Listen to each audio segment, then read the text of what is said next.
Dahi şairimiz Nizami Gəncəvi ne güzel buyurur. Kainat bir sənət eseri, varlığın ise onun lövhəsindedir. Kainata nəzər saldığımız zaman bütün gördüğümüz her şey bize Allah'ı hatırladır.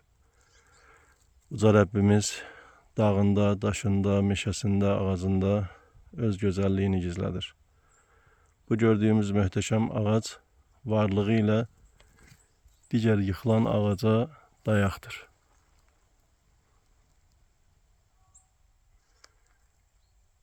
Diğer gördüğümüz ağac ise başı kesilmiş, gövdesi ise torpağın derinliklərindedir.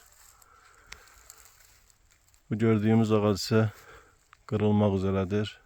Ama yine diğer ağacın varlığı onun durmasına, dayanmasına sebeptir. En azı hayatta ağaç kadar olaq. Ağaç deyib üzerinden keçməyək. Yaşadığımız hayatta birçok işimize yarayır. Yaşlandığımız zaman ise elimizde asa olarak bizi yıkılmağa koymur.